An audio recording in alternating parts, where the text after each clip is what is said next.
Hey, future Jonsie here. I just realized that I never explained this series' relationship with the Prove It series. Let's fix that.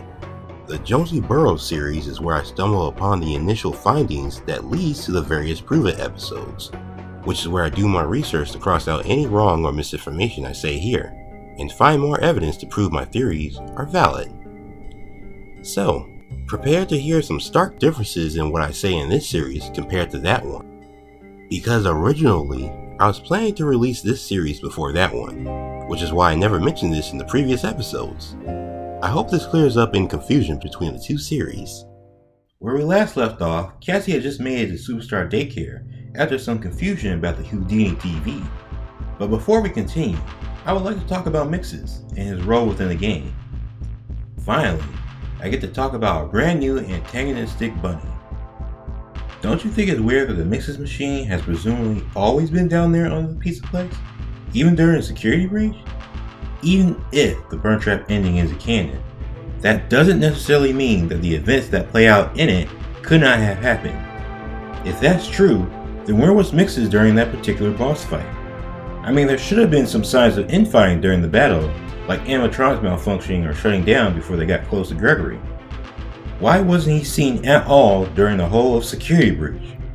Granted, Gregory can't exactly see Mixes without the vanity mask, but Freddy should theoretically be able to see him. Actually, now that I think about it, can any of the animatronics see Mixes in Ruin? I mean, truly see him. Yes, the animatronics, besides Roxy, I wonder why, responds to his distress signals, and we know he's able to hijack security protocols, so he should be able to do more than just watch Gregory. What gives? I can think of a couple things that can serve as possible explanations. 1. Burn Trap is not the actual mimic we see in Ruin. 2. Mixes wasn't created/activated during the time of security breach. And 3. Mixes wasn't possibly triggered by anything during the events of security breach. Let's start with the third and work our way up the list. Now the third and second explanations may sound similar, but they give us two different ways to read Mixes' existence within the games. The very first time Mixes appears is when Cassie's in the process of turning off the security node. A node, like all the nodes like it, share a design similar with Mixes himself, with its more narrow face and ears just like a hare.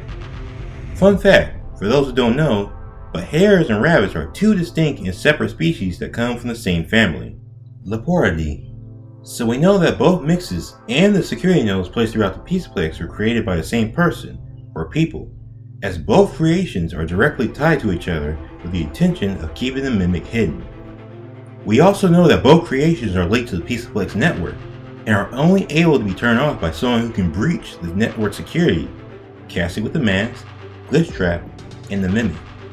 Gregory, through all the security breach that we know of, as there was cut content for the prologue of the game, and just in general, never does any hacking.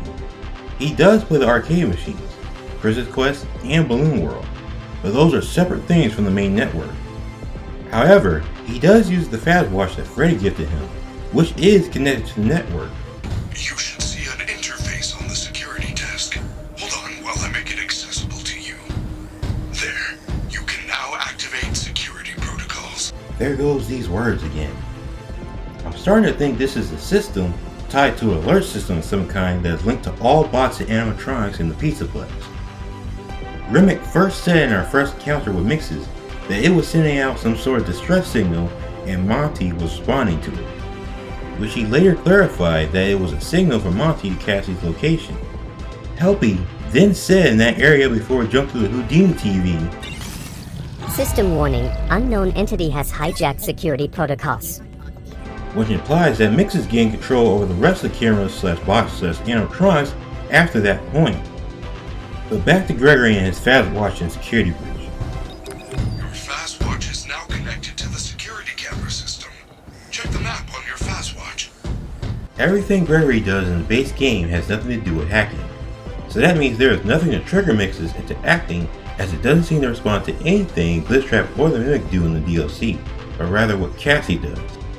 This either means that it has a huge design flaw, or that the person who created it wasn't aware that Glitch Trap was already in the network, and that the Mimic could also influence the system. It never moves against another digital entity like when Glitchtrap and the Mimic temporarily blocked it in the rafters above Montego, but only the physical threats in the Pizzaplex. No trigger, no mixes in the Burn Trap ending. Okay, what about the second explanation? Mixes can't be created after security breach for one simple reason. It was created as a response to the Mimic, who himself was sealed down there for, as Gregory said.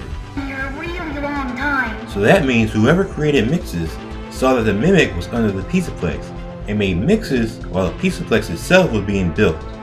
As the Mixes security program uses the Pizzaplex own network to hide the Mimic, and turning that off is what opens the door in front of the cement wall sealing the Mimic.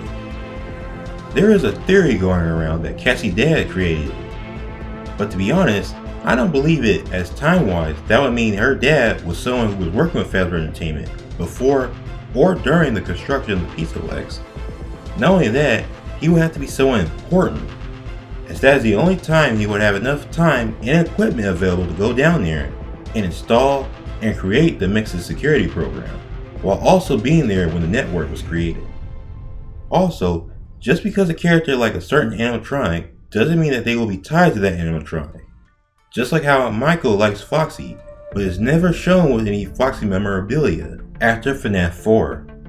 And for those of you who think that since Cassie likes Roxy, and her dad must have made her into a security node for that reason, you should keep in mind that Mixes must have been created during the Pizzaplex construction, long before Cassie ever knew Roxy.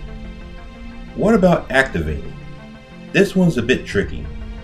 If, in one of the endings of Security Breach, Gregory went down there and activated it, then that provides an easy explanation for Mixes showing up in Ruin. It's an easy answer, but not a good answer.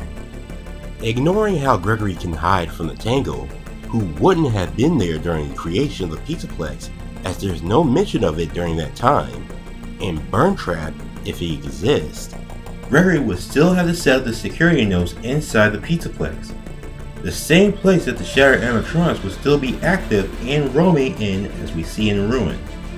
That leaves us with the first. Are Burn Trap and the Mimic the same? Now this is still a hotly debate within the community, something that's been gone over and over again with pictures, so I won't go over the difference in appearance in extreme detail. Sorry to disappoint. However, I am in the camp that believes that they are different. There are other ways to prove that they are different without just showing you the physical difference in design. First, as I have been pointing out, the Mimic is supposed to be sealed under the Pizzaplex until Cassie comes down there and ruins. I really don't know what it is, but it's been trapped down here a really long time. But in the Burn Trap ending, the pod that Burn Trap comes out of is in the upper levels of the underground basement. Further up from where we see the room Mimic is sealed in and ruined. If they were the same being, then the Mimic has already escaped from his imprisonment, as it can follow the path that both Cassie and Roxy takes to get down there and get up to the Pizzaplex. Also, I just realized that the elevator Cassie takes to escape the Mimic must lead to someplace we haven't seen yet. Both Cassie and Gregory take the same elevator to go below the Pizzaplex, yet she climbs into an entirely new elevator that's even further down from the previous one. I wonder where Cassie would have been taken to if Gregory didn't drop her. Second is that Burn Trap hobbles, both in-game and in the cinematic cutscene before he gets grabbed by the Tango. Now we could debate about the Mimic walking speed in the end sequence of the DLC, and how you could just outrun it by walking, but that's not important to the point I'm making right now. The point is that it can move unaffected by its own movements as shown by this in-game walk cycle in the Scooper ending. The Mimic moves fluidly, without any bodily hindrance in its goal to reach Cassie. But what if it's just mimicking Afton then because of Glitchtrap? Once Gregory beats Princess Quest, which in turn defeats Glitchtrap, the Mimic goes right back to what it was without Glitchtrap like it is in Ruin. As far as I'm aware, Afton in none of the previous games hobbles or is impaired by the Springlock suit. He twitches, jerks, and even when he loses an arm after he survives the fire of FNAF 3, he still moves as he did in that game afterwards. I know that he was in a wheelchair in one of the Trilogy books, but does he hobble in there or any other books? And Glitchtrap himself moves quite well too, as we see him dancing after he stuffs us in Help Wanted. so there is absolutely no reason why Glitch Trap would affect the Mimic movements unless Burn Trap is not the Mimic. Third and final is that the very first thing we see Burn Trap do after he gets out of the pod is to try to hack and manipulate Freddy from afar, just like how Glitch Trap likes to manipulate people from afar. Yet, the very first thing we see the Mimic do when it's freed is go straight in for the kill. Burn Trap could be made from Afton's corpse, or any corpse really, and slapped together with spare parts for the numerous endo that Vanny can choose from. Or it can be an endo that Vanny and Glitch Trap trained. Or even a scrap Mimic endo that Vanny snagged before Fazbear Entertainment decommissioned them all. No matter which one you pick, the answer is still the same. The Burn Trap animatronic and the Mimic are two separate things. There is still more to say, like the fact that Gregory's book bag is down there where the Mimic is sealed, and the Mimic got a walkie-talkie in there in the first place. But I'll talk more on that when we get to that part.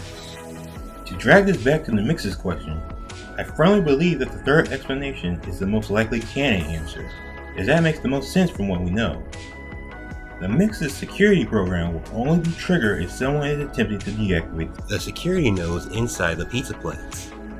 and once activated, it will hijack the network's own security protocols to stop the security breach. There are multiple broken nodes in the area where the Mimic is sealed. I know, I'll talk about it more when we get there. That takes care of that question, but there are some more interesting things I would like to point out to everybody before we move on to the Daycare.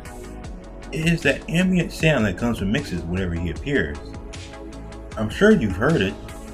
No, not that loud sound that tells you he appeared in the AR world, but that other constant sound that can be heard whenever he's there or near you.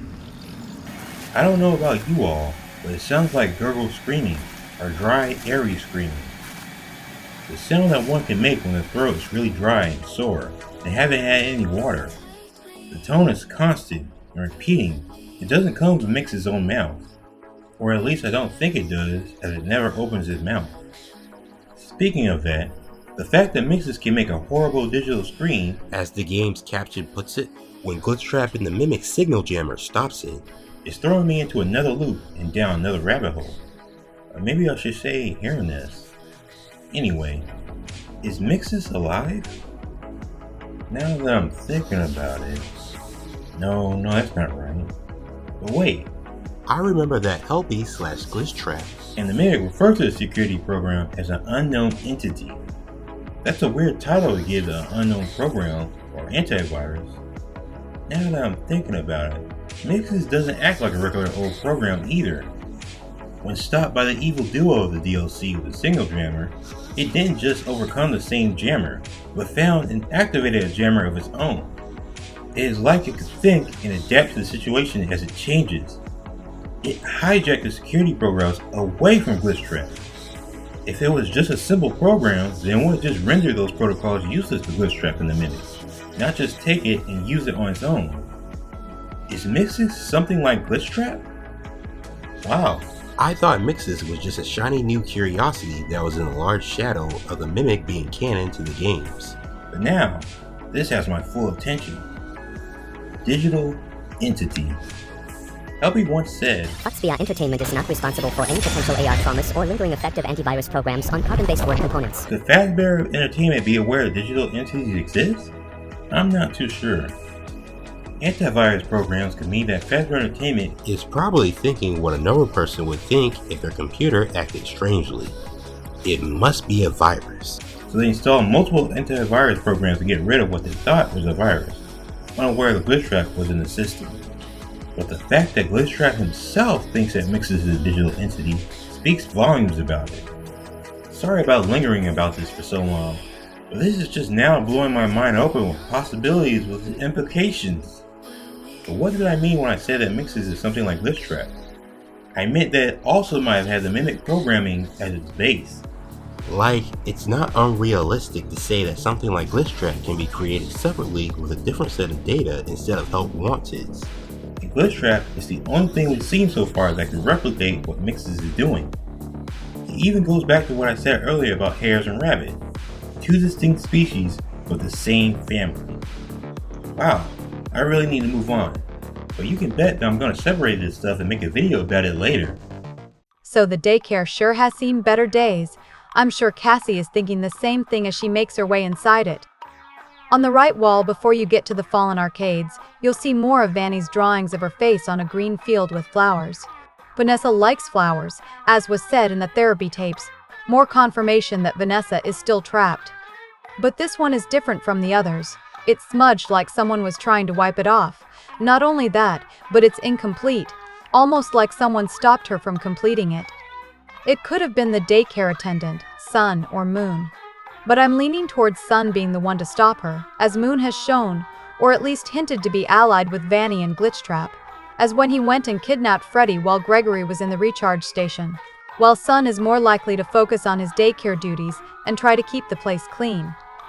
Past the fallen arcades machine, powered down endos, and turned off arcade machines, which with the mask on, shows that some of them are on and still working even though in the real world they are all off. A hint at something?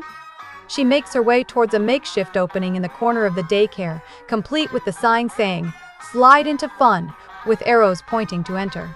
Oh look, even more evidence of Vanny still being in the Pizzaplex after security breach. Let's get into this. Now, I don't think I mentioned this in the previous part, so I'll address it now. There was someone who allegedly spent the night at the Pizzaplex, As was said by the green graffiti where Vanny's face was in the main lobby. Some of you might think that it was this person who was graffitiing things around the Pizzaplex and who's sleeping on the bench in Monty Golf. It's a nice theory, but let me quickly disprove it. That Survive the Night graffiti was painted under Vanny's drawings. That means that whoever wrote that on the wall did it before Vanny's. It's also faded in some places while Vanny's is not, meaning that hers is the more recent of the two. Actually, it might be the oldest graffiti there, as all the others look more recently done, or painted on top of it. Also, it's green, not purple, yellow, or blue that we know Vanny has been using around the Pizzaplex. Now, back to our new evidence of Vanny's undetected machinations. There is another can of yellow spray paint conveniently sitting next to the cardboard boxes that have absolutely been splattered with yellow paint. That sign above that makeshift hole is the exact sign that was above the slide that Gregory went into to get into the inner daycare. I can even tell you that Vanny hanged it there purposely, as that sign is on the wrong side of the daycare. That slide that is sitting next to the makeshift hole is orange and is bent too curvy, while the slide with the sign that Gregory went down is yellow and leads directly into the ball pit near the doors of the daycare. Hey, future Jonsie here. Sorry to interrupt, but I wanted to correct something. That sign is in fact on the right side of the daycare. It's just underneath where it was before. You can tell because Cassie comes through that same playground area where we see Sun jumping off his balcony into the ball pit on the back wall of the daycare in security breach. I just wanted to clear that up since it was a very unignorable error on my part. Back to you, past Jonsie. I once said that Vanny was enforcing Glitchtrap and the Mimic's plan for Cassie. Before, I said that because she might have put the Roxy talkie near the elevator, but she clearly intended for Cassie to get the security mask for Glitchtrap and the Mimic. Now, I firmly believe that's the case for the Roxy talkie, and that Vanny's role in the DLC is to enforce Cassie's movements in the Pizzaplex, to make sure she goes to certain areas and not others, one way or another. If you ever thought the game was kind of railroaded, then here's the proof that it was for both meta reasons and in-universe reasons. Getting inside the daycare was easy, almost too easy for Cassie. But the strange laughter that she hears from the attendant as she gets further inside tells her that it wouldn't be so easy for long. Nope, this entire section is still easy. Oddly, there are spare endo parts lying around inside the daycare playhouse that could be seen as she walked through it. I'm not sure what that is called, so I'm calling it a playhouse for now. But before Cassie can turn a corner, Ruined Moon suddenly grabs her arm, saying that she's naughty and that it's time for her nap. Unfortunately for him, Cassie has a flashlight, and now that he has been so heavily damaged, the light from it is tricking the attendant sensors into thinking it's time for Sun to come out. The spare endo parts inside the daycare is interesting to me. I mean, the many endos in the Superstar Daycare could be explained as them coming from / moved from the Fazbear Theater area. As we know from Security Breach, there was a lot of them there. Could Sun and Moon be taking them apart? Well, I doubt Sun is doing that, but perhaps it's just Moon? Like I mentioned earlier, Moon has been shown to likely follow Glitchtrap and Vanny's orders. And we know for a fact that Moon is more than capable of taking on the larger sized animatronics as seen with Freddy. But I think DJ Music Man might be too big for him. The fact that we see parts thrown about and not in the pile could mean that Moon is just taking out his aggression on the Endos. But that theory is contradicted by the fact that there are fully intact Endos already inside the daycare, and that they still work as Mixes uses them to kill you in the daycare. So again, why? There are headless staff bots in there too, by the way. I'm not sure why they're headless or how they got inside, but none are as torn as the Endos. I guess we're just gonna have to pin this in our mind as an interesting thing for now. Back to Cassie. After giving the no-no light to Moon, Cassie crouches down and goes through a tube slide, landing in another section of the daycare. The first thing greeting her is the ruined Freddy face flashlight charging station.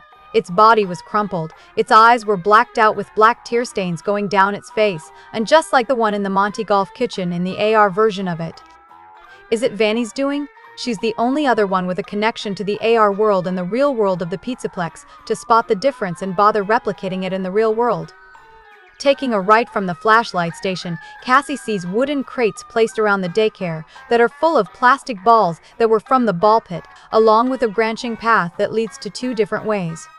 Taking a left gets her a new AR collectible, in front of a turned-off endo, in the form of an AR sun mask. Its item description says, "Fun, fun, fun!"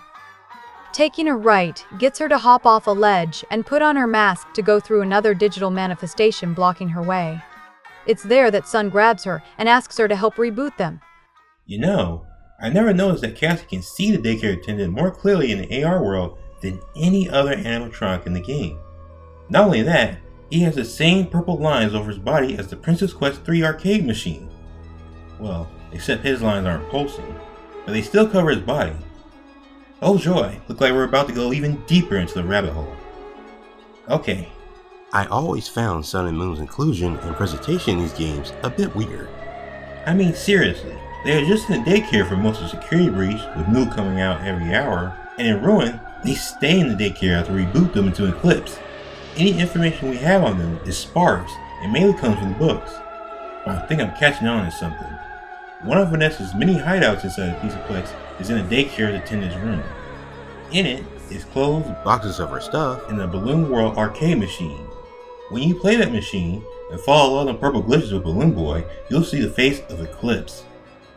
We can safely say that Moon, Vanny, and Glitchtrap are the only flat-out evil antagonists of Security Breach, with everything else being infected by the Glitchtrap virus. It seems that everyone, including me, has missed that obvious connection between all three of them, and now that in Ruin, that connection is being hinted to go much deeper than we realize. It also reminds me that if you listen to Vanessa at 6 AM in Security Breach, when she tells you to check the main stage to get your reward, Moon attacks you and gets you a game over screen. But before that, for a second, you get a new mission objective titled Plan A. I wonder what that was and if that relates to that connection. Anyway, in Ruin, We can go in Sun and Moon's room again. but this time with the mask on, and we see that it's not just different from the real world, but starkly different. It's clean, it's tidy, With a folded headless staff bot and a damaged staff bot with blacked out eyes pushed to a corner. Right next to a shelf with multiple staff bot heads. It's like a place someone can live in with a workshop with real world blue and yellow lights above them changing into purple and orange lights. On the ceiling is a projection of a blue sky with clouds that flicker, revealing the completely colored purple background with dark pixelated edges with Eclipse faceline down on us in the middle of it. The boxes that only appear in the AR world to help Cassie get to the balcony are covered in yellow paint. Vanessa's room next to it is also clean and tidy. With a made up futon with pillows. That Balloon World arcade machine has purple pixelated particles coming out of it, which means that something is still coming out of that machine. And that's just in the AR world. In the real world, it's dirty and messy.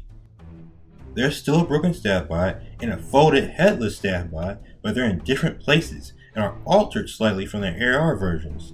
The folded staff bot has his head under his elbow and is near the door to that room. The damaged staff bot is lying on the side of the toy house near the corner where it was in the AR world. It still has black marks on its body like its AR version, but they're faded, and its eyes aren't completely blacked out like the Freddy flashlight recharge station. There's also another headless staff bot in the room now, right where the boxes would be in the AR world. It stands upright with its hand on a table next to some cables. There are bits and pieces of staff bots on the floor in the room along with endo parts. I think we could unpin our interesting thought earlier and fully say with 100% certainty that Vanny is using a daycare attendant to rip apart staff bots and endoskeletons for her purposes. Not only that, we now have another suspect in Glamrouse Bonnie's disappearance and destruction. Oh, before I forget, let me tell you what's the same between Ruin and Security Breach. Vanessa's little room in Superstar Daycare appears almost one-to-one in how it looks in Security Breach, only with more cobwebs, a missing duffel bag, and a busted and gutted Balloon World arcade machine. There's also an endo head in here that I forgot to mention earlier. It's both in the base game and in its DLC. It's more evidence that Vanny is taking what the daycare attendant is destroying for some purpose. Outside Vanessa's little room, everything is mostly the same in the real world, besides the cobwebs, from what I see in both games. However, you guys are going to have to play the game and see for yourself with all the differences between them, as I don't have the main game or the DLC. But this tells me That after Security Breach, Vanny, or the daycare attendant, but I think they're least likely of the two, gutted and broke the Balloon World arcade machine for parts or something, put a wet floor bot there, and deserted that area, leaving the room untouched since then. Now, why does the AR world show us a distinctly different room from the real world? I don't know, but I can tell you that it's not showing you the past. Remember, Helpy told us that the match makes everything look better than the real world. Never in this entire DLC does the match show us the past version of the area we're in, so we must look at this room from a different perspective. There is yellow paint on the boxes only in the AR world. The Balloon World is still off, busted, and gutted too, so Vanny actions in the real world aren't replaced or changed in the AR world, and the yellow paint in the AR world doesn't show up in either Security Breach or Ruin. What does that mean? Again, I don't know. Vanny used the yellow spray can to grab our attention at the makeshift hole in the daycare. Sort of a follow the yellow brick road kind of vibe.